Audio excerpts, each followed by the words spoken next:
Hi, my name is Pamela Coons, Associate Professor of Medicine in the Division of Oncology at Yale School of Medicine and Yale Cancer Center. I'm excited to announce ASCO's new open access journal, JCO Oncology Advances. As the inaugural editor-in-chief, I hope to support JCO Oncology Advances to become the premier platform to bridge the gap between accessible scientific research and clinical care. Stay tuned for more information, including new article types, at ascopubs.org/JCO Oncology Advances. We look forward to seeing your submissions in spring of 2024.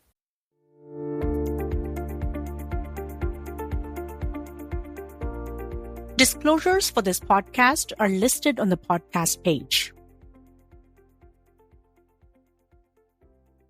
Hello and welcome to this episode of the ASCO Education podcast.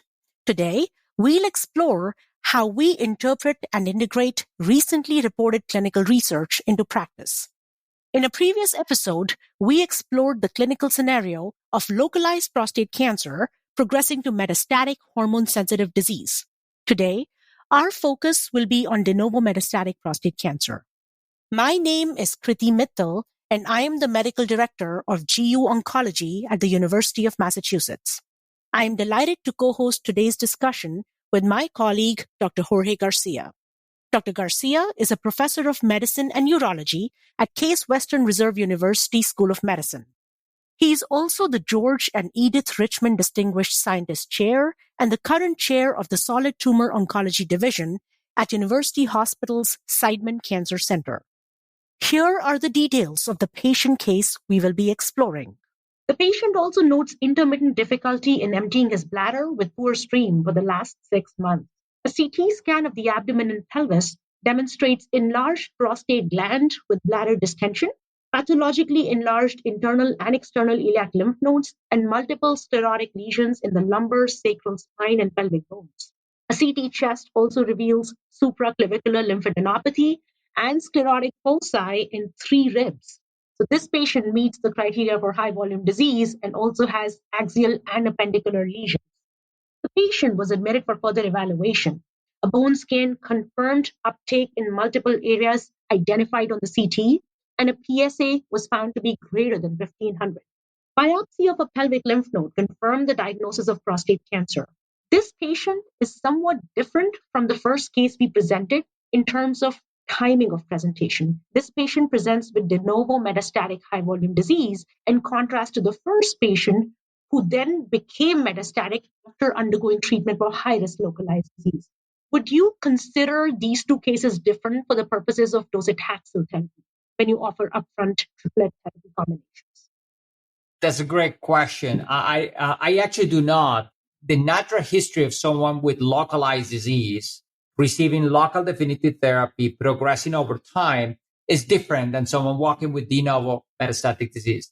But now, with the challenges that we have seen with prostate cancer screening, maybe even COVID, to be honest with you, in North America, with delayed care and access to testing, we do see quite a bit of patients actually walking in the office with de novo metastatic disease. So to me, what defines the need for this patient to get chemotherapy is the volume of his disease, the symptoms of his disease, to be honest with you, and the fact that, number one, is clinically is impaired. He has symptomatic disease, and he does have a fair amount of disease, even though he may not have visceral metastasis, then his disease is giving him significant pain.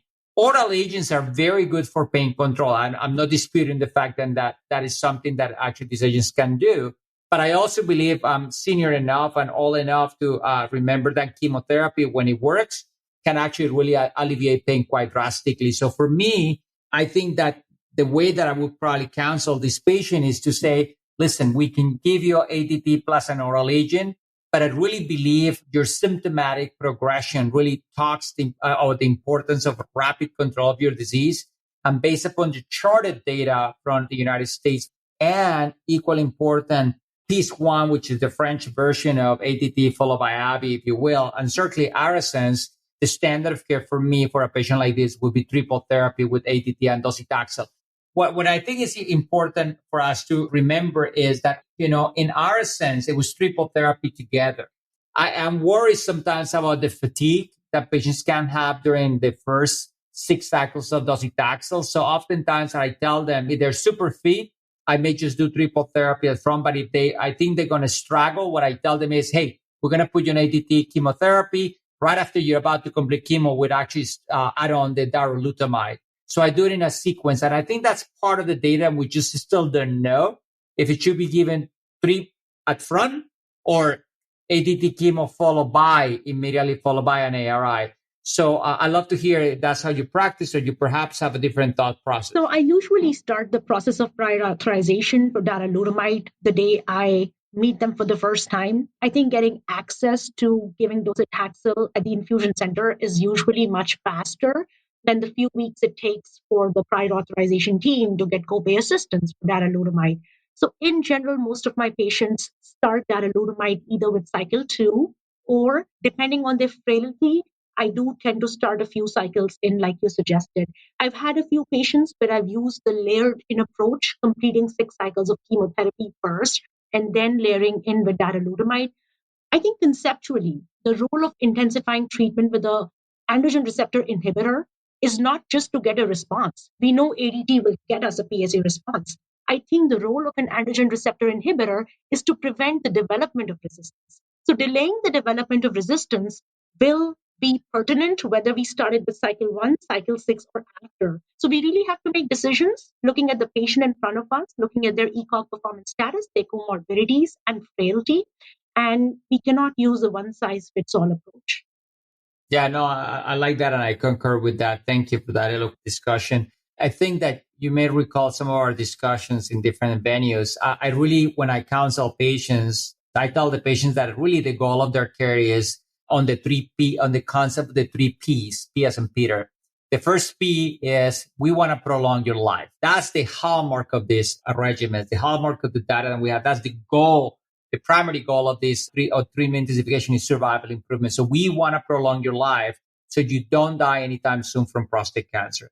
The second P, as in Peter, is to prevent. And the question is preventing what? Well, we want to prevent your cancer from growing clinically, from growing radiographically, and from growing serologically, which is PSA and blood work. Now, you and I know, and the audience probably realize that the natural history of prostate cancer is such that traditionally your PSA will rise first.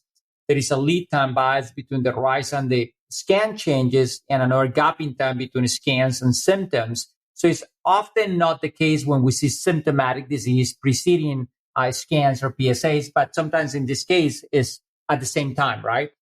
So that is the number one. And as you indicated, is prevention of resistance as well, which obviously we can delay RPFS, which is a composite endpoint of radiographic progression, symptomatic progression, and death from any cause.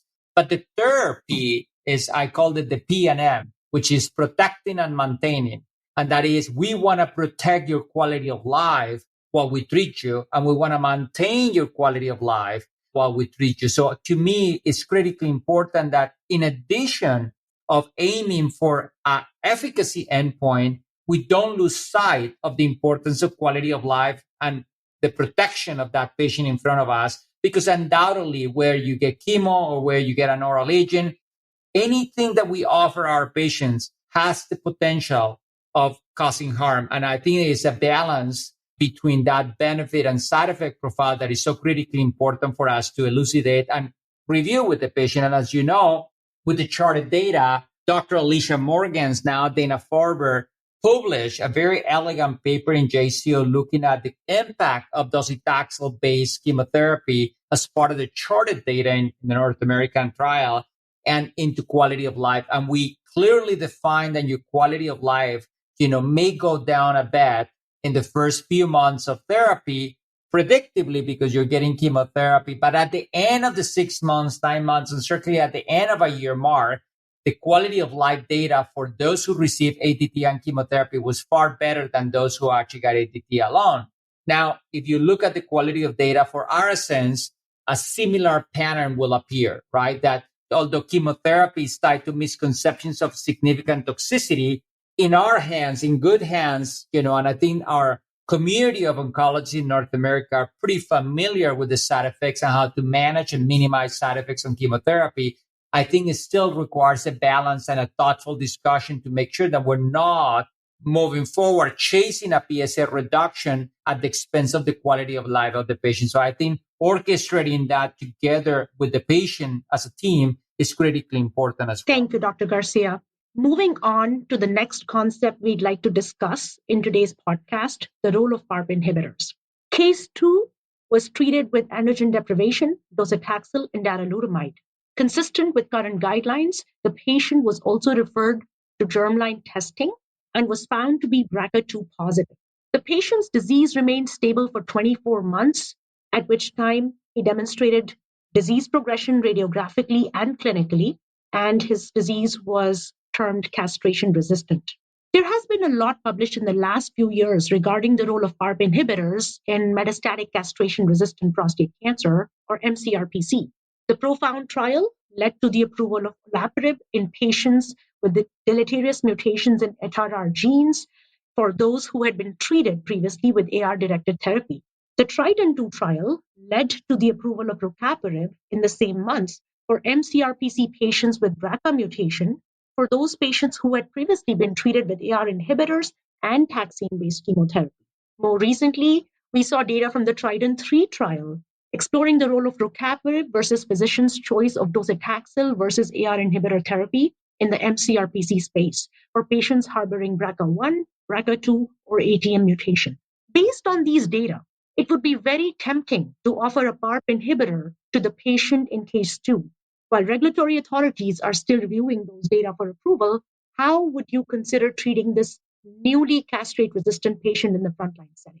Would you consider a PARP inhibitor in frontline treatment of mCRPC in this patient with the BRCA2 mutation?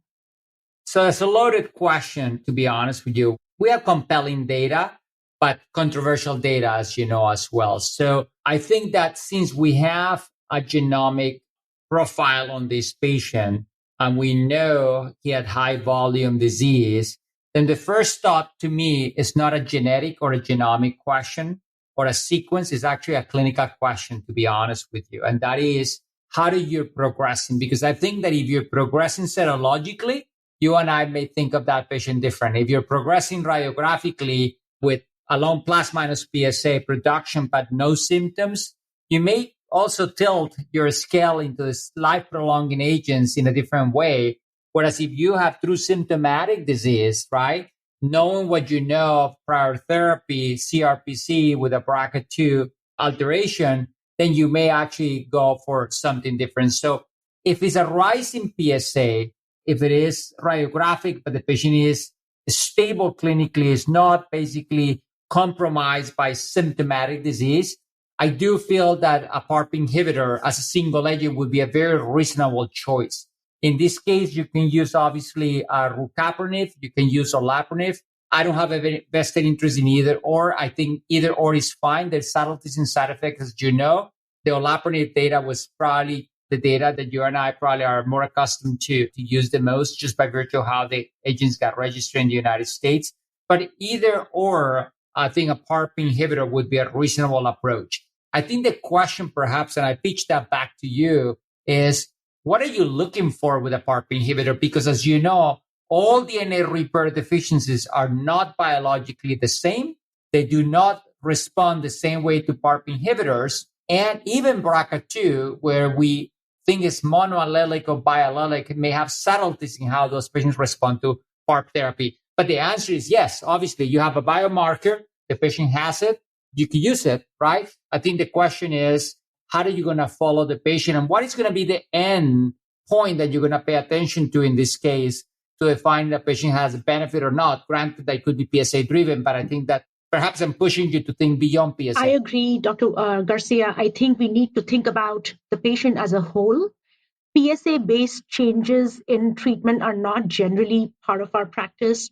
I think evaluating the patient for symptoms and also thinking about the sites of progression, sites of disease they've had in the past, preventing development of cord compression, because some of these patients progress very rapidly and present with cord compression at the time of progression. Those are the things we are trying to predict and prevent.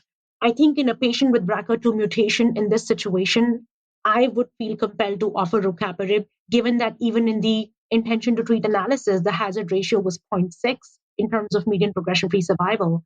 I think what was quite impressive was the subset analysis comparing rucaparib versus docetaxel even. And that was something surprising. And I think we'll have to wait for long-term outcomes, but certainly for a BRCA2 mutated patient, this would be a reasonable consideration, provided the drug is available and approved. As you know, the three most common DNA repair deficiencies that we have that we see are BRCA2, BRCA1, BRCA2, and ATM. BRCA2 is probably the one that we see the most. But we also recognize that with the limited data that we have for ATMs, that patients with an ATM abnormality do not tend to benefit the most. And then yet we have also another series of DNA repair deficiencies, FALB2, FENCA, CNKD2, and so forth. And yet we have some exquisite responses to some of those patients. So I can tell you that I have a patient of mine who had an ATM mutation, and an ATM and a germline ATM mutation, and I predicted that initially that the likelihood of benefit to a PARP inhibitor would be low. He was placed on a PARP inhibitor, and surprise, surprise, he was on a PARP inhibitor for almost a couple years. What I want to convey to the audience is that if you have the appropriate biomarker, you certainly should consider a PARP inhibitor in this scenario. I think the bigger question is also understanding that not every DNA repair would benefit the same way. So being very thoughtful and very structured as to how you're going to manage the patient. It cannot be PSA only, right? It has to be also be followed. The patient has to be followed radiographically and clinically, because I would argue that if this patient had just a serologic progression, I would put the patient on a PARP inhibitor and the PSA kinetics change north, but slowly. What is the urgency of you switching the patient to something else, right? And also the misconception that if you look at Profound, that olaparib, for that matter, has to be always be given after docetaxel. That's not the case, right? The makeup of Profound is different than this patient, obviously, because this patient got triple therapy at front, whereas most patients on the Profound were CRPC who receive chemotherapy in the CRPC space. But yet, undoubtedly, I think that your case illustrates the importance of DNA, of next generation sequencing, and the importance of understanding the access to two oral PARP inhibitors who are super solid. I think that perhaps the bigger question is going to be, should you do a PARP inhibitor alone, or should we use a combination of a PARP inhibitor plus an oral agent, such as in this case, maybe Abi plus abiraterone acetate plus olaparib, or maybe even, thinking of Talapro, maybe NSA plus a PARP inhibitor. So I don't know where you sit on those thoughts, Dr. Mittal. I think toxicity considerations temper my enthusiasm for offering PARP inhibitors in combination with AR inhibitors or abiraterone at this time. I think I would certainly consider monotherapy with rucaparib for a patient in this situation. I am not entirely convinced that putting a patient through dual treatment in the CRPC setting in frontline, I don't think we are there yet. There are two very important trials that are looking at the combination of an adrenal biosynthesis inhibitor plus olaparib in this context. And one is Propel and the other one is Magnitude. And both trials have very different results in many ways, because they look at patients with a biomarker, meaning DNA repair, and patients without the biomarker. And I think the bigger question is, should this patient was on Abi, let's say this patient hypothetically was on a PIS1-like style, right? So the patient got ADT or triple therapy, but was an Abi or an adrenal biosynthesis inhibitor instead of chemotherapy, and the patient was progressing slowly on Abi. You knew that the patient had a DNA repair deficiency. How comfortable with the Propel and Magnitude data would you and I feel to add on or layer, if you allow me to express it like that, a PARP inhibitor into this regimen? My personal interpretation of the currently available data are that at this point, combination therapy is not something I would use in my clinical practice. I think there are two camps in the GU oncology community of how people interpret the Propel, Magnitude, Triton, and Talapro-2 data in total. I think each of these trials had very different patient populations. I think in biomarker unselected population, I would certainly not advocate for combination therapy. But even in the biomarker selected population, I think how the biomarkers were tested and how the populations were defined may not always match what we are doing in clinical practice. And so I would, at this time, advocate for monotherapy over combination therapy. I'm sure the audience will have probably read or heard about Propel and Magnitude and the data in patients without a biomarker positivity disease. So I'd love to hear your thoughts as to if you had no biomarker. By that, I mean, if you have a patient with CRPC, with metastatic CRPC, without a DNA repair deficiency, would you consider using an adrenal biosynthesis inhibitor and a PARP inhibitor together based upon the potential synergistic of additive benefits and some of the data to suggest that you can delay RPFS when you combine therapy? But in the absence of biomarker positivity. In the absence of biomarker positivity, I think the preclinical data are stronger than the clinical results we are seeing in trials. So while I think we should continue researching further into this because there certainly is preclinical rationale, looking at the clinical outcomes from these several trials, I would not offer PARP inhibitor to an unselected patient. Great, Moving on to second-line treatment for castration-resistant prostate cancer, I think talking of access issues and talking about the current treatment paradigms in the United States, there is still not widespread availability of lutetium. The listeners would love to hear your thoughts, Dr. Garcia, on practical management tips, safety issues, and the multidisciplinary nature of management of lutetium therapy. So I think the challenges with lutetium are multiple. Number one is the correct identification of the patient, the ideal patient for lutetium. Secondly is who manages the patient, and as you indicated, the importance of a team approach in that. Thirdly is how do we follow that patient during therapy, right? So it's beyond the technical aspects of who infuses the patient.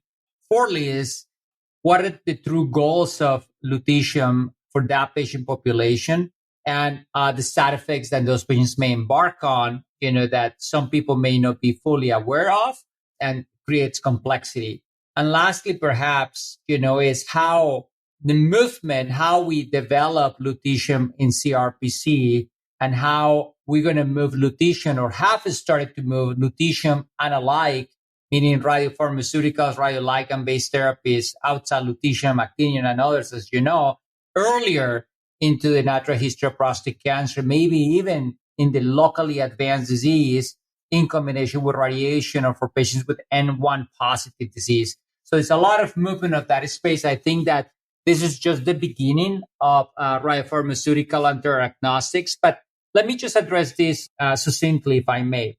Number one, you do need a PET PSMA in order for you to select the patient. So because we're talking about a potential biomarker, but this is what I call an imaging biomarker. If you see it, you treat it. So the standard of care right now for lutetium is very simple, is you need to have men with metastatic castration-resistant prostate cancer. 2, you need to have failed a prior oral agent, in this case, a novel hormonal agent, independent of which agent you have seen, independent of the timing when you have seen that oral agent, at front, the middle, the end. And lastly, you have to have progressed through chemotherapy. Yet again, it depends on when you see chemo. So if you have someone who has high volume metastatic disease from the beginning, de novo disease, and you got ADT, Daro, and docetaxel, and the patient progresses, that patient can go on. If that patient has a positive PSMA PET, that patient can go on to get lutetium. Similarly, if you have someone who got ADT alone in the adjuvant space for radiation therapy, progress, got an oral agent, progress, got a PARP or not, or got docetaxel, that patient could also be a candidate for lutetium. So it's dependent on how you run the patient through therapy. Secondly is who gives lutetium. So I do believe, and I may be biased, I certainly believe in the importance of a team approach with radiation oncology and nuclear medicine. But the reality of it is, I believe these patients are so advanced in their stage of their disease, then the ideal quarterback, in my personal opinion, resides on medical oncology. And I think the bigger question is going to be if nuclear medicine at your given institution is going to be delivering lutetium or is going to be radiation oncology. And I think, as you know, in places in America is Radon, in other places is NUCMET. In our institution right now is NUCMET.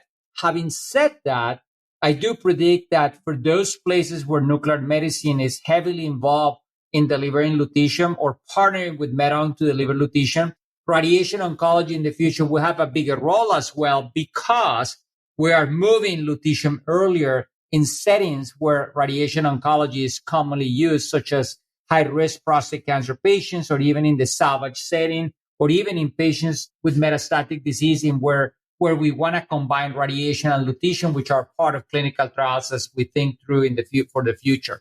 But either or, I think the quarterback should be really Medonc in this case. Thirdly is, how do we do it? So clearly, at least in my practice, and I think it's probably standard across the United States, Medon will see the patient, determine viability and feasibility of therapy, determine who's the ideal candidate, discusses the pros and the cons, and then works along with Radonc or NUCMET to start the process. As you know, is once every 6 weeks. So here in my practice, we will see the patient every time and before treatment. Sometimes we see them the day off. Sometimes we see them a few days before. Patients will get blood work. Specifically, we're interested in seeing everything, CMPs, but certainly, blood counts, red cell counts, platelets, and white cell count, just to make sure that patients do not start with a impaired bone marrow that can increase the risk for myelosuppression and therefore significant challenges with side effects, hematologic side effects specifically. And we do that. Sometimes we see them. Sometimes our nurse practitioners would do so. And then the patient will basically follow through and complete up to 6 cycles of treatments. 6 times 6, that's actually 36 weeks or so. So it's a long time on therapy, right? For those who can get 6 cycles. I think the question becomes is, how do you follow those patients? And if we pay attention to the vision data, as you know, those patients were actually followed serially quite closely on trial every 8 weeks for the first 24 weeks, and then they stretched the scans out. But the scans that were used in trial were standard conventional imaging. And I think the bigger question that you and I probably will have is, if we get a PET PSMA to use to make that decision to get on lutetium PSMA, should I go back and use a CT or so to stage the patient? I think we're moving more towards PET follow-up, but we also don't know fully the impact of lutetium PSMA on PSMA metabolically during treatment. I think that we all recognize anecdotally, and at least with some of the emerging data, and we have that SUV may change, that PSA reductions also appear to be important as to define who is likely to benefit or not. But those are questions that remain to be seen, to be honest with you. We follow the patient serologically, clinically, and radiographically. And at least in my group, we tend to do PSMA PETs in between therapy to ascertain the impact of therapy in radiographic and also metabolic changes. And lastly is how we manage side effects. So I think that I'm pretty OCD about these patients because I have seen in my practice patients having outstanding responses to therapy, but unfortunately become transfusion dependent either transiently or permanently just by virtue of side effects. And I think the importance of understanding the most common side effects of lutetium in this case, fatigue, myelosuppression, xerostomia are really, really important. And that is the importance of having a multi-team effort approach. So everybody is fully aware of the baseline characteristics of that patient, or how the patient is enduring therapy and how the therapy is impacting the quality of life and impacting bone marrow production for those patients. I think I remind the audience that the vast majority of our patients do have bone metastasis. In fact, in the VISION trial was around over 85, 90% of patients or so with bone metastasis. So their marrow has already been impacted not only by disease, but equally important by the prior chemotherapy that they may have seen. And some of the patients that we have in the first bubble effect is they have seen probably docetaxel. Some may even have seen dual therapy with cabazitaxel as a second-line chemotherapy. So I think the understanding as to how you manage the side effects is critically important for our patients as well. Those are very relevant practical life issues. Thank you, Dr. Garcia, for a terrific discussion on the application of recent advances in prostate cancer to clinical practice. The ASCO Education podcast is where we explore topics ranging from implementing new cancer treatments and improving patient care to oncologists' well-being and professional development. If you have an idea for a topic or a guest you'd like to see on the ASCO Education podcast, please email us at education@asco.org. To stay up to date with the latest episodes and explore other educational content, please visit education.asco.org. Thank you, Kriti. It's great to see you. And thanks again to ASCO for the amazing opportunity to be here with you guys today. And I hope to the audience that you can actually see the benefit of understanding how the many changes that we have seen have impacted our patients in a positive way. So thank you again for the opportunity. Thank you, Dr. Garcia. And thank you so much to the ASCO team for inviting me. This was a great experience. Thank you, Dr. Garcia, for sharing your perspective on incorporating recent research advances into management of patients with de novo metastatic prostate cancer. The ASCO Education podcast is where we explore topics ranging from implementing new cancer treatments and improving patient care to oncologists' well-being and professional development. If you have an idea for a topic or a guest you'd like to see on the ASCO Education podcast, please email us at education@asco.org. To stay up to date with the latest episodes and explore other educational content, please visit education.asco.org. The purpose of this podcast is to educate and to inform. This is not a substitute for professional medical care and is not intended for use in the diagnosis or treatment of individual conditions. Guests on this podcast express their own opinions, experience, and conclusions. Guest statements on the podcast do not express the opinions of ASCO. The mention of any product, service, organization, activity, or therapy should not be construed as an ASCO endorsement.